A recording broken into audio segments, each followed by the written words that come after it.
Welcome back to Betapalooza. And look, we want to make sure that all of our fans have fun getting in on the action, but we want to make sure that you do so responsibly.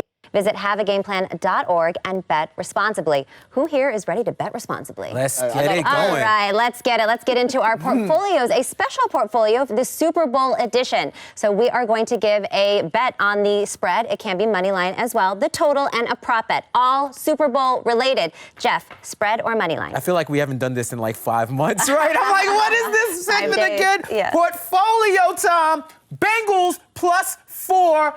I'm rolling with them. I've been rolling with them all week. I like them to keep it close. I think this game is going to end on a field goal or maybe like a last-minute touchdown to get it close and an onside kick to try to recover. I think we're protected with that 4 points to have them win. And if they upset, you still win. So I'm locking in with the Bengals. All right, Alex? I like that. I got to go with the Rams here. Look, this is a fascinating number, but the winners of the Super Bowl are 46, 6-3 against the spread. I'm looking at this team. They've been sleeping on their Casper mattress for 2-3 weeks now. just straight Larry Lambs. Yeah. Secondly, I can't get over the fact that the average winning margin in SoFi is 11.4 points for the Rams. When they win big. Wow. And again, I mentioned earlier, they're first to 20 in 9 straight games. So can that Burrow magic, can they come back one more time? As a consumer, I'm rooting for it. For my pocketbook, I got to go Rams come out strong, cover the spread. Again, statistically, I got to lean on it. This Bengals team won 4 games 2 years ago. I mean, outside of Burrow and Chase, I got no one else in my top 10 on the Bengals who's out on the field on Sunday. All right. Got you. Sean? Yeah, I agree with a lot of what you said, Monica. I'm on the Rams -4 as well. I know a big narrative that people are talking about is the front of Donald and Vaughn and those guys getting pressure and Burrow getting sacked 9 times against the Titans. But also, the Bengals run a majority cover 3 and cover 1 on defense, and Matt Stafford, those are his favorite Ds to play against. He's number 1 in EPA against cover 1, 93.6 against man coverage. He eats those coverages up. The Rams, number 1 offensive yards per play, and this is the best defensive unit Joe Burrow and the Bengals have seen. I got to go with the Rams -4. All right, so we got 2 Rams, 1 Bengals. Minty, put some respect on your Bengals name. Yeah, I already locked in Bengals +4.5. I would bet it all the way down to +3.5 if I have to. They are so good at keeping games close and upsetting the favorites. I know they have issues, and I know the Rams are the better team overall, but hey, the Bengals weren't supposed to make it this far, so who's to say they don't finish at the very top on Sunday night, or at least keep it within a field goal? All right, I love that analysis, and I'm going to go with the Rams. I'm siding with you guys. I got it 4.5, but if it changed to 4, that's even better for us. And look, of the last 12 Super Bowls, whoever won the game ended up covering the spread. So as much as I like the Rams to win this game, it's just better value to take them on the spread. And the underdog has never covered the spread less than 6 points without winning the game. So if I think the Rams are going to win, I'm going to take them on the spread. Let's talk totals. Okay. I got the over 9.5 in the first quarter. 2 of the last 3 games for the Bengals hit this over. 1 TD, 1 field goal. I'm not asking a lot. I'm not asking much. Someone score a touchdown, someone score a field goal, and that seems really plausible with these 2 offenses. Or if by your logic and what y'all are expecting to happen with your Rams pick, if Burrow gets shaken up a bit, maybe it's a defensive touchdown, and we're still in the clear for over 9.5. I think this is a lock. Okay. Alex? All right, I'm going Scuba Steve, my guy over there.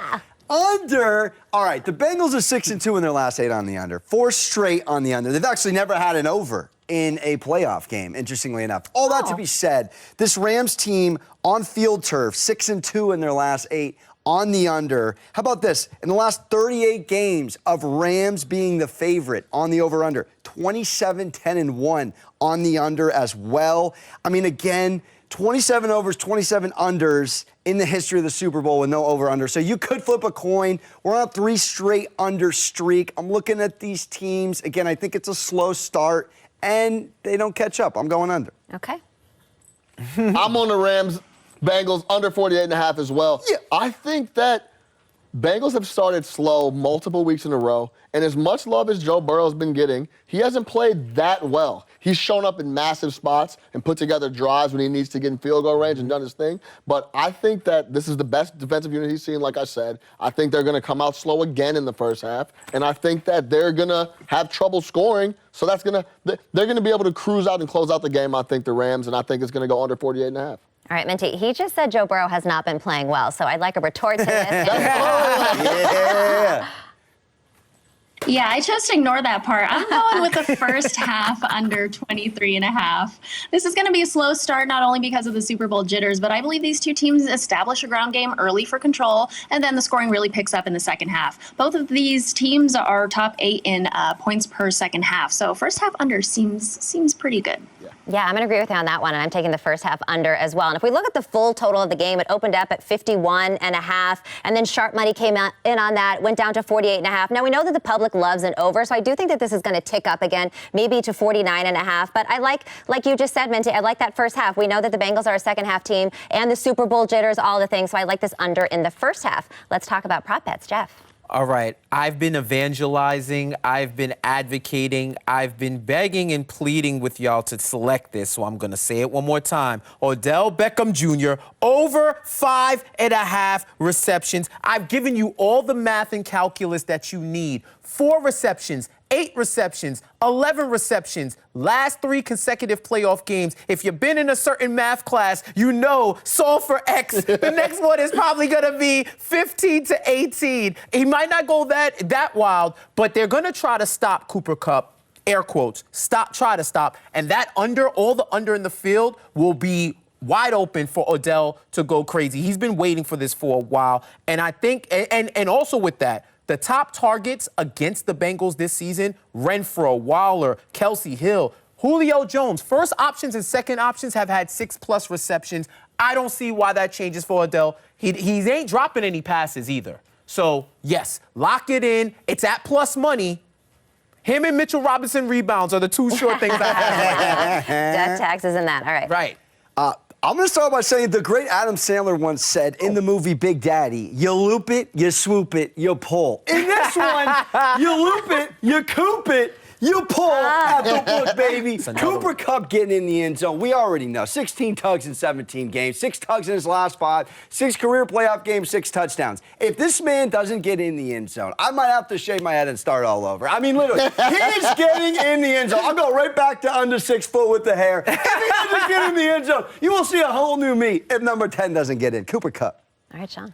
Longest completion, Joe Burrow, over 38.5 yards. I don't have any deep analysis for you. Bottom line is Joe Burrow and one of his guys, Jamar Chase, Higgins, somebody's getting loose for a deep play. That's simple as that. I think that's going to – and Burrow's pass attempt number is 35.5. He's going to be throwing the ball a ton. I think one gets loose. That's just how I feel. I like the prop. Joe Burrow going deep, Jamar Chase. Somebody's breaking loose and picking up 40. Okay, so you've redeemed yourself with Minty, I think, a little bit there. What do you think for your prop?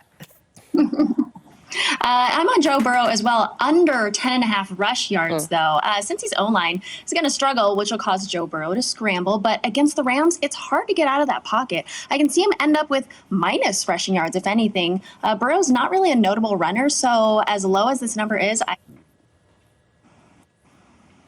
All right, well, this prop for me was good enough for Adam Ronis yesterday, so I'm going to go ahead and recycle it today. I'm taking Matthew Stafford over 35.5 pass attempts. So his career pass attempts about 37.5. It did drop down a little bit this season. However, since he has faced 37.5 attempts per game this season, we know that McVay wants to throw the ball, and we know that Joe Burrow is going to be throwing the ball a lot. And not to necessarily do a comparison between Tom Brady and Joe Burrow here, but we know Joe Burrow can win a game, just like Tom Brady can win a game. So he's going to be throwing the ball a lot. I like the over 35.5 here. All right, that's going to wrap up our portfolio. How are we feeling? Feeling good. Feeling good. Sounds like money to me. This weekend. All right, everybody, you're watching Betapalooza presented by DraftKings on MSG. Don't go anywhere. It's Ride or Fade coming up right next.